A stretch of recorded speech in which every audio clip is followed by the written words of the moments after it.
बेटा टॉपिक आपका चल रहा है दैट इज सरफेस केमिस्ट्री में कोलोइड्स। कोलोइड में आपने पहला हेडिंग पढ़ लिया क्लासिफिकेशन। क्लासिफिकेशन में एक क्लासिफिकेशन थॉमस ग्राम का था कि सब्सटेंस दो तरह के हैं, one is crystalloid colloid, but substance नहीं, हर सब्सटेंस की फॉर्म होती है क्रिस्टलोइड कोलोइड। तो पता चला कोलोइड एक साइज होते हैं।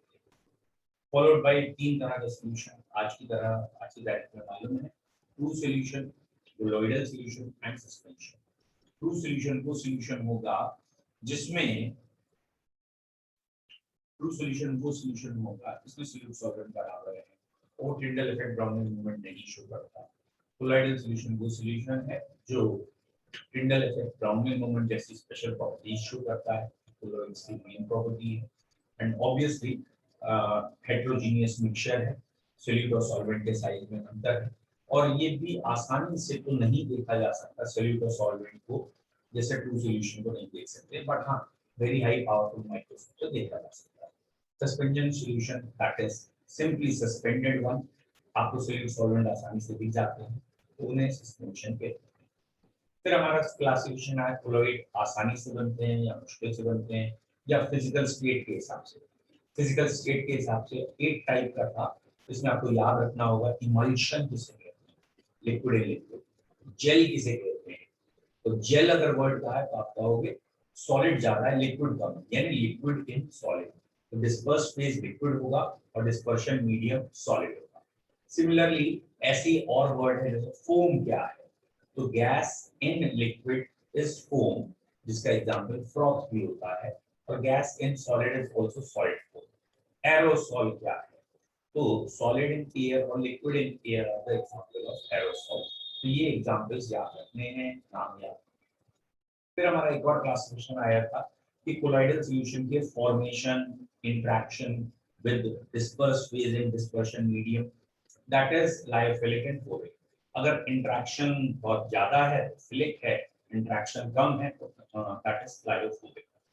तो लायोफिलिक के केस में क्या कहते हैं, हेवीली हाइड्रेटेड हो जाते हैं और वाटर निकलता या हैं जो सोल्यूट पार्टिकल है, कोलॉइड पार्टिकल है, उसके चारों ओर सॉल्वेंट पार्टिकल बहुत ज्यादा आता है। इतना ज्यादा कह सकते हैं कि सॉल्वेंट के दो लेयर्स के बीच में डिस्टेंस भी कम हो जाती है, बेसिकली विस्कोसिटी बढ़ जाती है या डेंसिटी उस सॉल्यूशन की बढ़ जाती है, मोर देन डिस्पर्शन मीडियम हो जाती है। जबकि लायोफोबिक में ऑलमोस्ट सेम जैसे रहती है dispersion medium. Lyophilic are more stable, lyophobic less stable.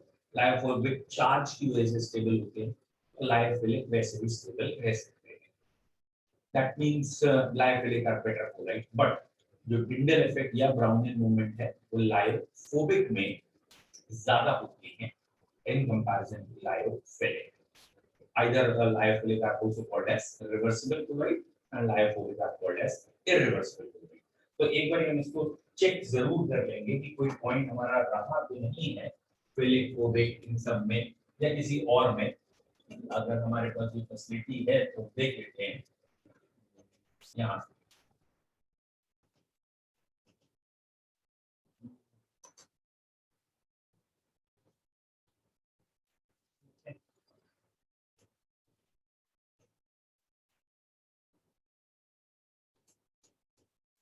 तो ये तो हमारे कैटलिस्ट हमने किया नहीं है, एड्सॉर्प्शन था, कैटलिस्ट हमने नहीं किया है। ना करने के दूसरे रीजन है कि लास्ट ईयर हट गया था और इस साल भी 30% कोर्स हट रहा है, तो शायद ये फिर हट जाएगा, इसलिए नहीं किया है।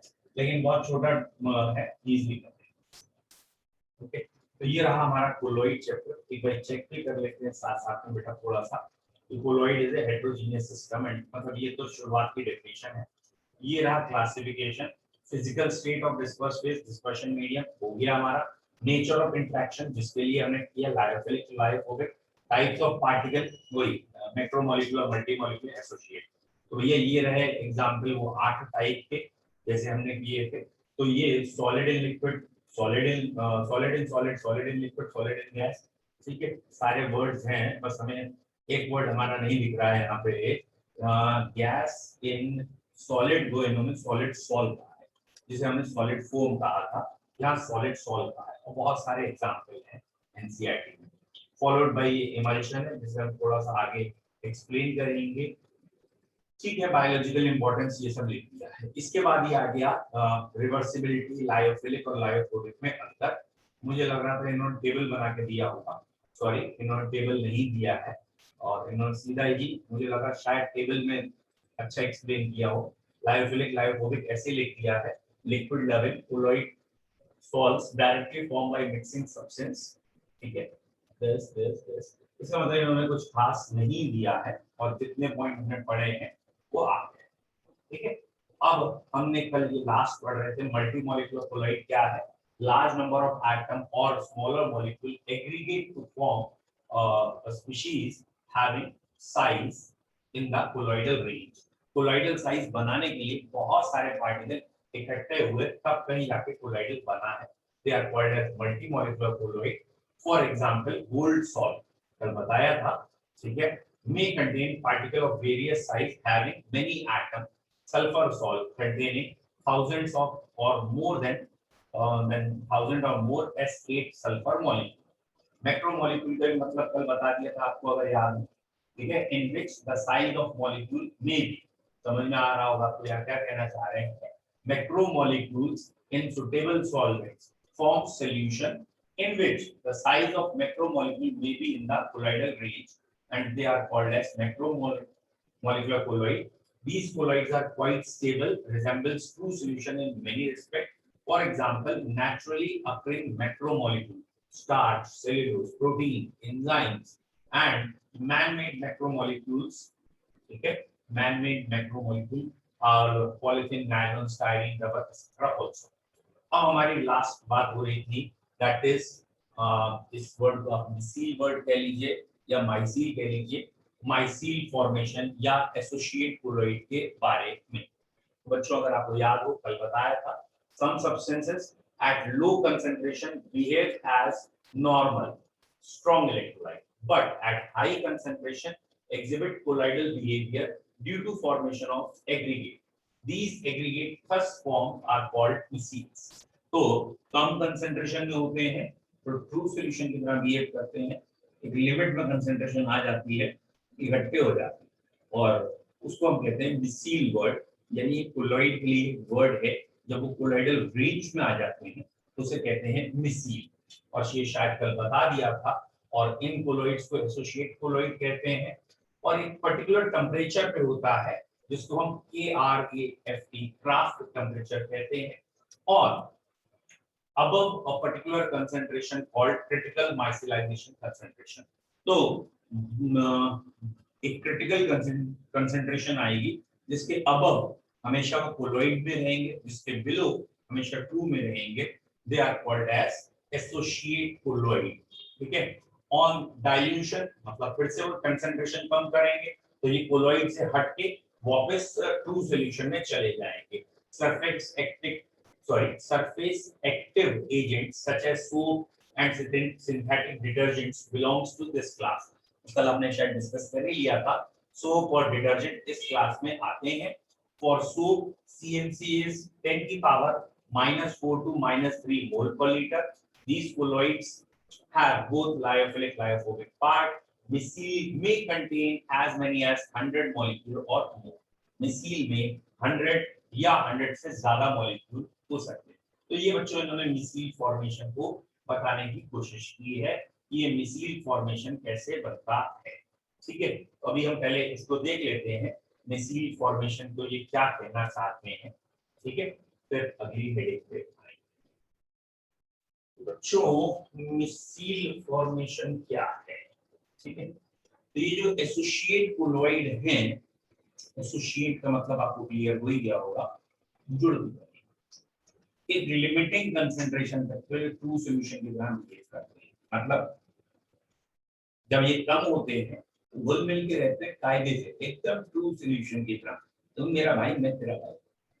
जब इनकी कंसंट्रेशन एक लिमिटिंग फैक्टर से ज्यादा हो जाती है तो ये इकट्ठे हो जाते हैं, फिर ये अपनी मीटिंग करने इज इट क्लियर।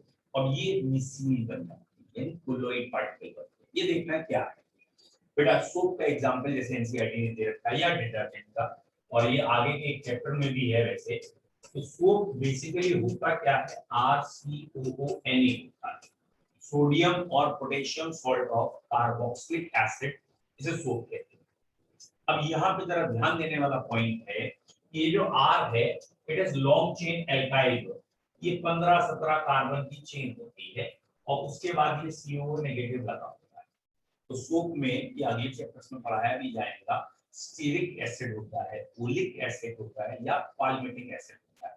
इसमें ये जो स्टेरिक एसिड है ये बेसिकली C17H35COH, ठीक है, या अभी नाम देख लेंगे, और ओलिक एसिड गायरेंटेड, ठीक है, ओलिक एसिड गायरेंटेड C17H33, ठीक है, COOH, और यहाँ पे डबल बॉन्ड आया इसलिए ओलिक है, और एक है पाल्मिटिक एसिड। फिलहाल हमें इनके फॉर्मूलों को अभी नहीं याद रखना है, हमें क्या याद रखना है कि ये और ये सैचुरेटेड है या अनसैचुरेटेड, ये याद रखना है। यहाँ एल्काइल ग्रुप में बहुत ज्यादा कार्बन है, 15-17 कार्बन, यानी लॉन्ग चेन एल्काइल। तो बच्चों आपको क्या याद रखना है, एसोसिएट कोलॉइड हम पढ़ने जा रहे हैं। एसोसिएट कोलॉइड में बेटा आपको ये याद रखना है कि सोप इसके एग्जाम्पल है, ठीक है, सोप इसके एग्जाम्पल है। और सोप में बच्चों, सोप में दो पार्ट्स होते हैं, one is R and one is CO negative.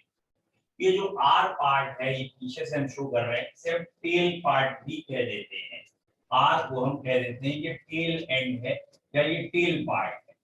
और बच्चों ये जो CO नेगेटिव है इसको हमने हेड कह दिया है।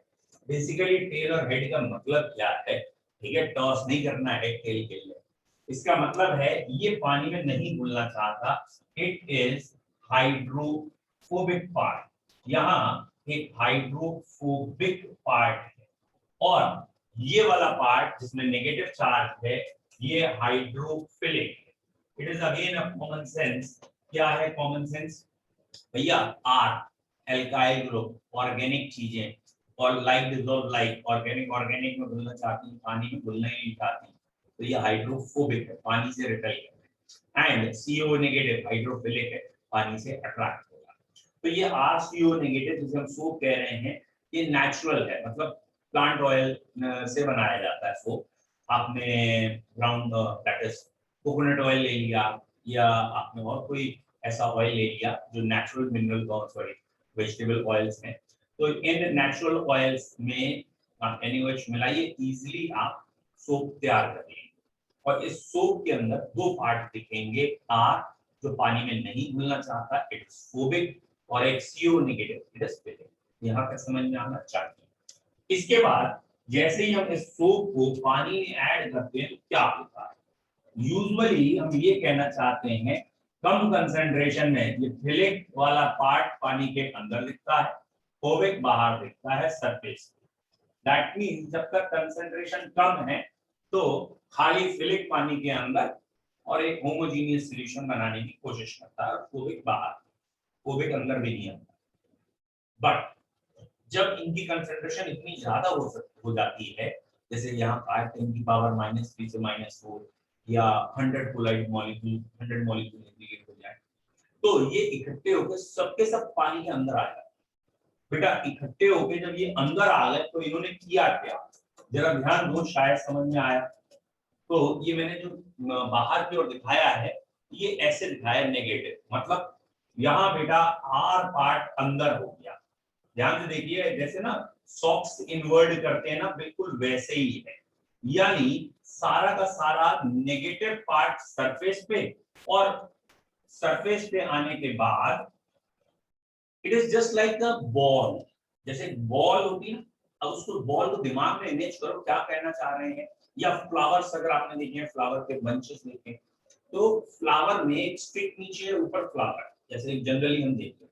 बट अगर बहुत सारे फूल हैं, बहुत सारे बंचेस हैं आपके पास, और आपने उसको, समझ में आया क्या कहना चाह रहे हैं, दैट मींस आपने अरेंज ऐसे किया कि उसके स्टिक पार्ट सारे बीच में आ गए, सारे फ्लावर्स चारों तरफ आ गए, और स्टिक एकदम अंदर है फ्लावर एकदम बाहर देता है।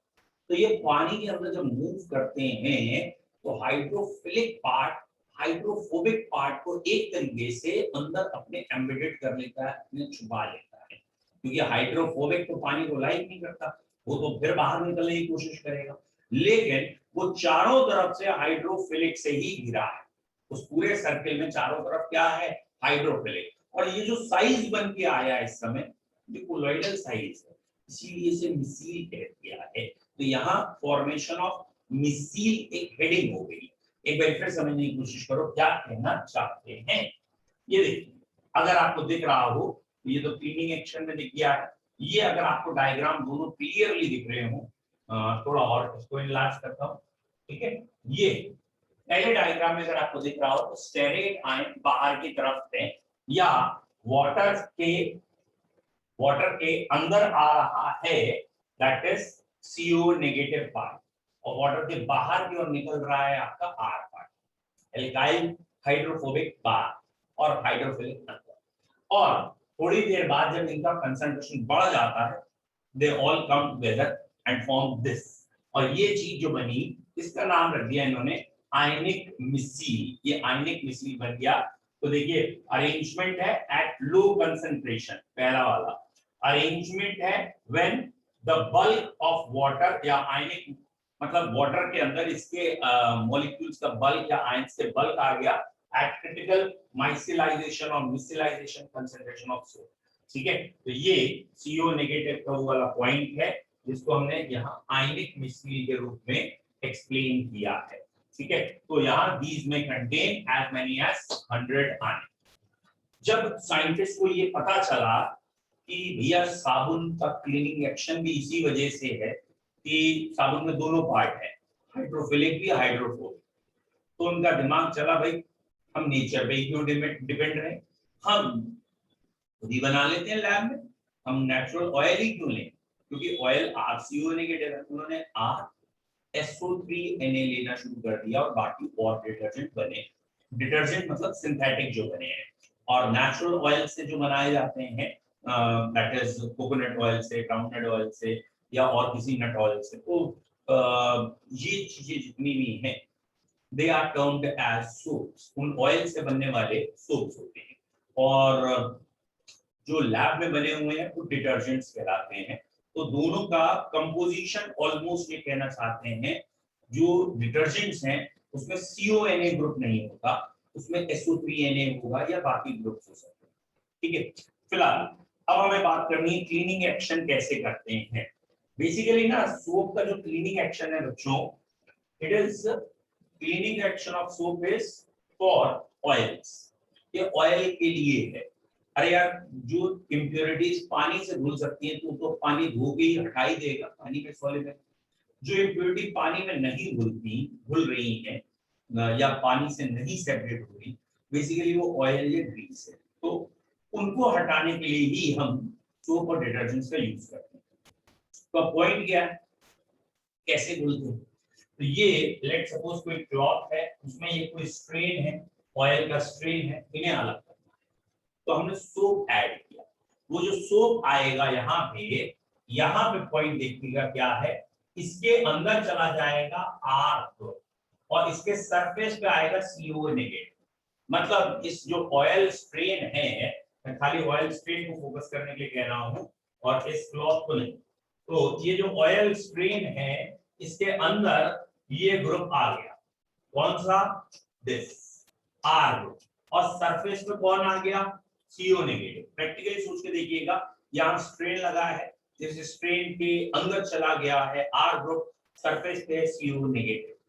अब ये वाला CO नेगेटिव वाटर में अट्रैक्टेड, तो जैसे ही हम 1 to 1 2 करते हैं, जैसे ही हम थोड़ा सा एजिटेशन करते हैं, थोड़ा मूवमेंट कराते हैं, और इसका अट्रैक्शन वाटर की तरफ जाता है, तो ये सारे के सारे पार्टिकल खींच के इस स्ट्रेन को उस क्लॉथ से या उस सरफेस से पानी में ही जाता है। तो बेसिकली सोप कर क्या रहा है, ये जरा सोचिएगा, ये रही ऑयल की ड्रॉपलेट, ये रहा पानी, ऑयल वाटर के ऊपर होना चाहिए, इसे खींच के पानी के अंदर ले आए, क्यों ले आएगा, क्योंकि सोप में दोनों पार्ट है, हाइड्रोफिलिक भी है हाइड्रोफोबिक भी है, ये दोनों में घुलना चाहता है।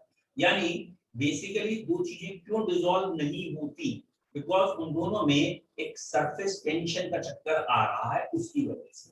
और ये जो सोप है, ये जो डिटर्जेंट्स हैं, ये ऑयल और वाटर के बीच के जो सरफेस टेंशन जो आ रहा है, ग्रेडियंट्स आ रहे हैं, सरफेस ग्रेडियंट, उनको कम कर रहा है, इसलिए ऑयल वाटर में आके dissolve.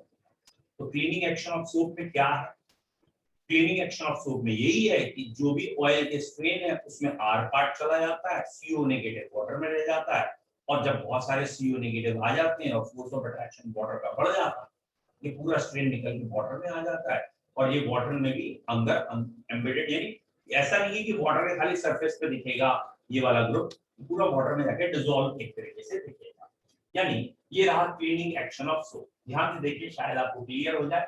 It has been mentioned earlier that a micelle consists of a hydrophobic hydrocarbon like central fluoride.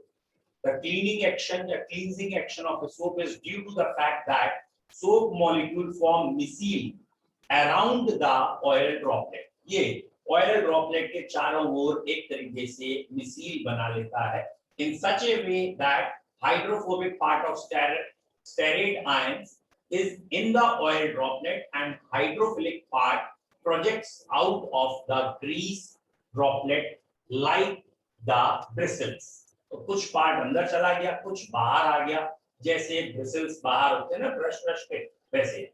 Since the polar group can interact with water, the oil droplet surrounded by the stearate ion is now pulled in water and removed from the dirty surface.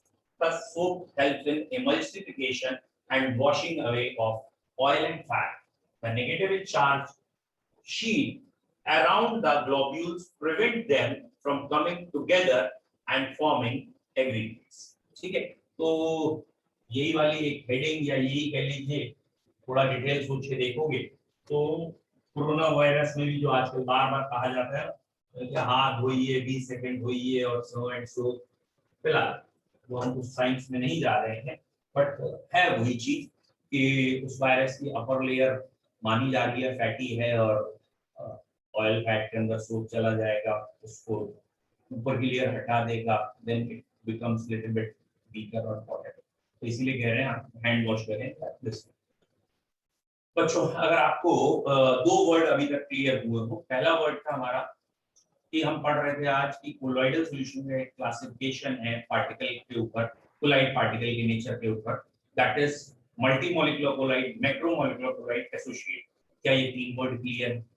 Associate colloid में क्या आपको micelle word clear है? Kraft temperature, critical micellization concentration, CMC clear, followed by cleaning action of soap. एक तो formation of मिसील है और एक है क्लीनिंग एक्शन ऑफ सोप। अगर ये क्लियर है, चलो अपने आप ही लिख रहे हो, वेरी गुड, वन टाइप कर दीजिए। तो कई बच्चों ने पहले से मेरे बिना गए वन टाइप कर दिया था, very good, thanks for that. बाकी भी अपने आप ही कर रहे हैं, गुड। तो ये मिसील वर्ड आप लोगों को समझ में आ गया है। नेक्स्ट इज अब हम कोलॉइड सॉल्यूशन की क्लासिफिकेशन खत्म कर चुके हैं। और क्लासिफिकेशन खत्म करने का मतलब, जैसे अगर आपको याद हो ऑर्गेनिक का, तो जो भी चैप्टर ऑर्गेनिक शुरू करते हैं तो पहले हम उसका नामकरण IUPAC का क्लासिफिकेशन करते हैं, और क्लासिफिकेशन के बाद क्या होता है, मेथड ऑफ प्रिपरेशन, कैसे कैसे बना सकते हैं। मेथड ऑफ प्रिपरेशन के बाद अगर वो प्योर बना तो प्योरिफिकेशन, तो अगली हेडिंग है यहाँ प्रिपरेशन, प्योरिफिकेशन एंड ऑब्वियसली फिर प्रॉपर्टीज। तो अब 3P मॉडल पे चलना है। पहला मॉडल का नाम है प्रिपरेशन। तो नेक्स्ट हेडिंग को हम स्टार्ट कर रहे हैं, that is preparation of colloids. तो कोलॉइड कैसे बनाए जाएं, प्रिपेयर करना है। It is again simple. जो हम मेथड पढ़ने जा रहे हैं वो मेनली लायोफोबिक के लिए है, क्योंकि लायोफिलिक तो खुद ही बन जाते हैं, उन्हें बनाने की जरूरत नहीं, आसानी से बन जाते हैं मतलब। तो भैया लायोफोबिक बनाने के दो तरीके, दो ब्रॉडली तरीके हैं। One is called as dispersion method, तोड़ फोड़ का तरीका है। बच्चों कोलॉइड ना एक साइज को है, एक साइज है पर्टिकुलर, वो कोलॉइड। तो अगर हमारे पास बड़े साइज की चीजें हैं, उससे हम उस साइज तक आ रहे हैं, तो ये मेथड कहलाएगा डिस्पर्शन। और दूसरा मेथड है कंडेंसेशन, मतलब बहुत छोटे छोटे पार्टिकल है लेकिन हमें कोलॉइड साइज तक ले जाना है। मतलब गैस है हमारे पास, अब गैस के पार्टिकल तो ऑब्वियसली सॉलिड या लिक्विड से छोटे ही होंगे, लेकिन हमें कोलॉइडल सॉल्यूशन तक जाना है तो ऑब्वियसली इनका पार्टिकल साइज थोड़ा बड़ा करना पड़ेगा। तो जब छोटे पार्टिकल से बड़ा पार्टिकल यानी कोलॉइड तक जाएंगे तो एक मेथड होगा दैट इज कंडेंसेशन मेथड, और एक होगा डिस्पर्शन या डिसइंटीग्रेशन टाइप का तरीका तोड़ने का। तो दो मेथड हम ब्रॉडली पढ़ेंगे, वन इज डिस्पर्शन और dispersion, one is condensation। बेटा डिस्पर्शन में क्या तरीके हैं, तोड़ के क्या तरीके हैं, तो ये कोलॉइडल साइज है, ये बड़ा साइज है, इसे टुकड़े टुकड़े कर दो, और ये छोटे साइज है, इन साइज से यहां तक आप तो कंडेंसेशन। तो बेसिकली ये दो मेथड, पहले हम डिस्पर्शन देख लेते हैं। बेटा डिस्पर्शन में पहला है mechanical dispersion. Mechanical dispersion is very simple. It is also done by colloidal mill. Mechanical dispersion. It is done by colloidal mill. ठीक है? मैकेनिकल का मतलब क्लियर हो गया होगा। जैसे मैंने आपको पहले दिन ही एग्जांपल दिया होगा कि गेहूं है, व्हीट, उसको तोड़ के दलिया, फिर सूजी, फिर आटा बनाया। तो आटे को हमने कह दिया था कोलॉइडल साइज का है। भैया आटा भी तो पिस के निकल रहा है किसी चक्की से, वही चक्की कहला रही है मैकेनिकल डिस्पर्शन। मतलब हमने दो प्लेट्स ऐसे फिक्स कर ली हैं जिनसे पिस के जो भी निकलेगा उसका साइज कोलॉइडल रेंज में आएगा। This type of dispersion, this type of method is known as mechanical dispersion. Paints हैं, इंक्स हैं, वार्निशर्स हैं और काफी और भी चीजें जो मैकेनिकल डिस्पर्शन से बनाई जाती हैं। ओके, तो इसमें कुछ खास नहीं पढ़ना। It is done by colloidal mill. इसके लिए हम जो भी काम करते हैं उसको कह देते हैं colloidal mill. Is it clear? ये आपने डायलॉग सुना होगा, in the jail someone is pissing whatever. तो मैकेनिकल डिस्पर्शन का बेसिकली मतलब क्या है, दो प्लेट्स के बीच की दूरी इतनी होनी चाहिए कि पिस के निकलने वाला कोलॉइडल रेंज का ही। Second is peptization. ये फीचर का बड़ा फेवरेट है, ठीक है, very favourite, that is peptization. Z से भी लिख सकते हो, सी से भी लिख सकते हो।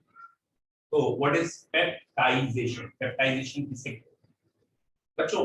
अगर कहीं कोई फ्रेश प्रेसिपिटेट बन रहा हो, प्रैक्टिकली बात कर रहे हैं, फ्रेश प्रेसिपिटेट, फ्रेश प्रेसिपिटेट समझते हो, यानी रिएक्शन आपने शुरू की, कोई चीज प्रेसिपिटेट होती है दिखने लगी है, आप नहीं चाहते हो प्रेसिपिटेट, आप चाहते हो वापस घुली रहे, तो आपने क्या किया, उस प्रेसिपिटेट को दोबारा कोलॉइड में चेंज करने के लिए कोई इलेक्ट्रोलाइट डाला, जिस इलेक्ट्रोलाइट के पार्टिकल्स इनमें एडसॉर्ब भी हो गए प्रेसिपिटेट में, और जैसे ही प्रेसिपिटेट में वो एडसॉर्ब हुए, वो प्रेसिपिटेट जो फ्रेश प्रेसिपिटेट था या ये कहीं अभी सेटल डाउन नहीं था, वो सेग्रीगेट हो गया। मतलब वो अभी एग्रीगेटेड फॉर्म में था, इकट्ठा था, क्लम्प था, और उस क्लम्प में चार्जेस आते ही, चार्जेस लेते ही सब के सब अलग होने लगे। And this is known as, this method is called as peptization. आप प्रैक्टिकली सोचें, शायद ज्यादा समझ में आए कि आप सपोज आइसक्रीम बना रहे हैं, आप नहीं चाहते कि आइसक्रीम से क्रीम अलग हो जाए या प्रेसिपिटेट हो जाए, आप बाहर से कुछ डाल रहे हैं और क्रीम प्रेसिपिटेट हो रही, तो आपको तो इच्छा नहीं है, क्रीम शुड बी देयर, बर्फ थोड़ी खानी। तो अब आपने क्या किया, वो क्रीम प्रेसिपिटेट ना हो और आप बाकी चीजें भी डालना चाहें और वो भी वहां अवेलेबल रहे, ठीक है। तो अब आपने कुछ ना कुछ ऐसा ऐड किया कि वो जो प्रेसिपिटेट बन रहा था, वो प्रेसिपिटेट दोबारा सॉल्यूशन में चला गया। वो प्रेसिपिटेट सॉल्यूशन दोबारा कैसे गया? क्योंकि आपने जो ऐड किया वो इलेक्ट्रोलाइट होना चाहिए, उसके आयंस एडसॉर्ब होंगे, और सिमिलर चार्जेस एडसॉर्ब होने की वजह से ये दोनों दूर भागे, और दूर भागे तो वापस, ठीक है। इन जनरल भाषा में जैसे हम कहते हैं ना, लेमन लैंग्वेज में, सपोज मिल्क आया, दूध आया, दूध को उबाला, मलाई आने लगी। इट्स यूजुअली जैसे हम करते हैं, अगर आपको याद हो, घरों में होता है, बड़ा नाटक होता है, आपको दूध पीने के लिए दिया जाता है, गरम गरम दूध दिया जाता है, आप पीने लगते हो, उसके ऊपर आपको मलाई दिखने लगती है, आपकी नाक चढ़ जाती है, मलाई कैसे आ रही है, छान के लाओ, व्हाटएवर। अब हम चाहते हो मलाई आ रही है या आ रही है, वो वापस मिल्क में जाके घुल जाए, ठीक है। समवट ये तरीका पेप्टाइजेशन है, मतलब वो प्रेसिपिटेट बन रहा था और तुमने बाहर से इलेक्ट्रोलाइट ऐड करके उसे फिर से काय में चेंज कर दिया, कोलॉइड में चेंज कर दिया।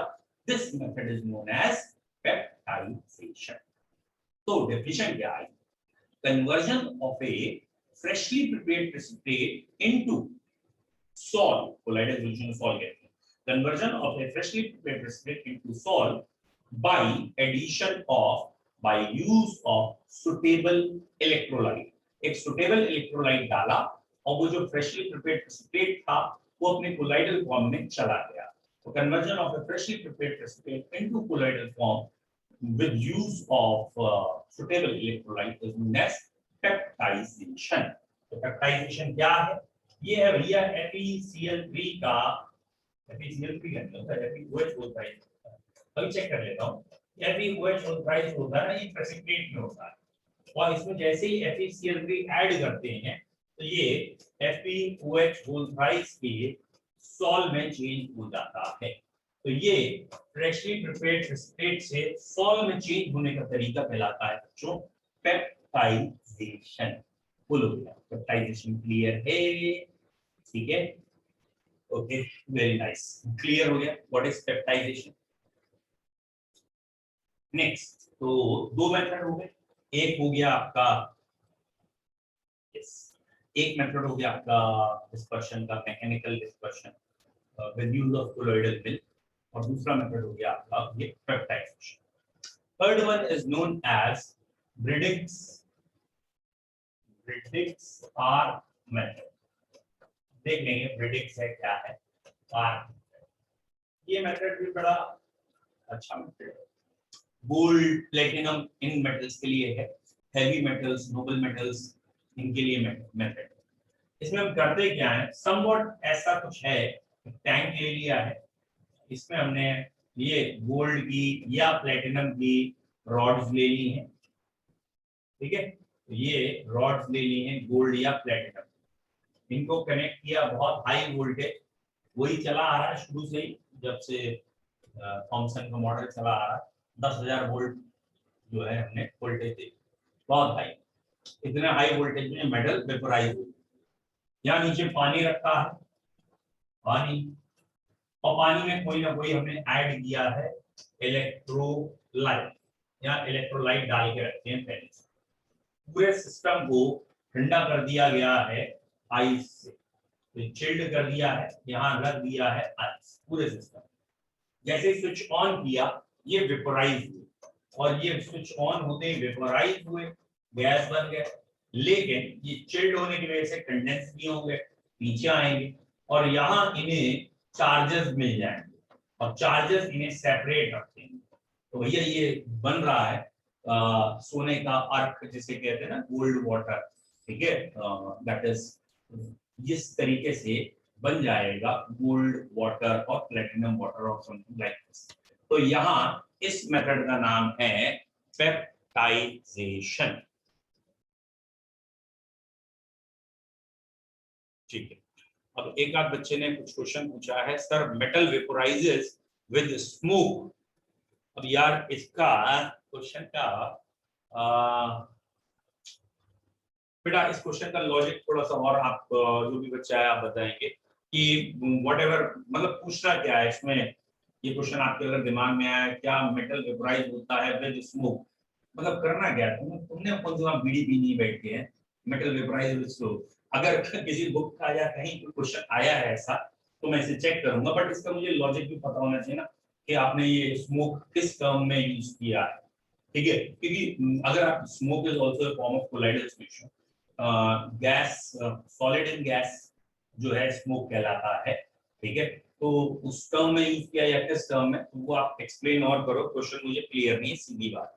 एक बच्चे ने पूछा है सर FeOH वोल्थराइज, तुझे क्या करना है, वो कह रहा है कि मेटल की कलर है गैस या कलरलेस गैस है।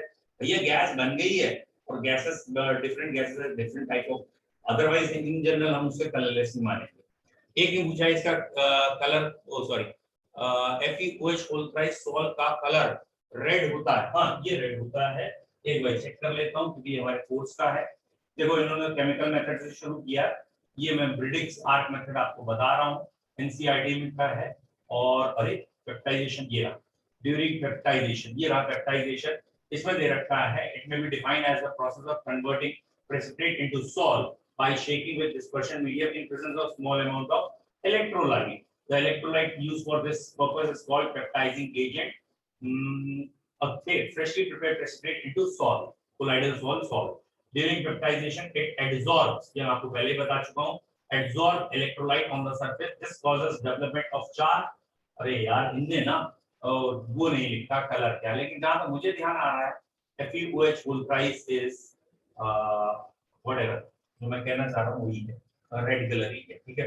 कलर का अभी फिर भी मैं देख लूंगा, एक्चुअली कलर बहुत सारे हैं यार इसके। तो ये वाला मेथड है पेप्टाइजेशन, इसको आप वेपोराइज करते हैं फिर कूल कर लेते हैं और कूल करने के बाद प्रेसिपिटेट बन जाता है। This process is known as peptization, sorry not peptization, vaporize करते हैं, कूल करते हैं, वेपर आती है, ब्रिडिक्स आर्क मेथड।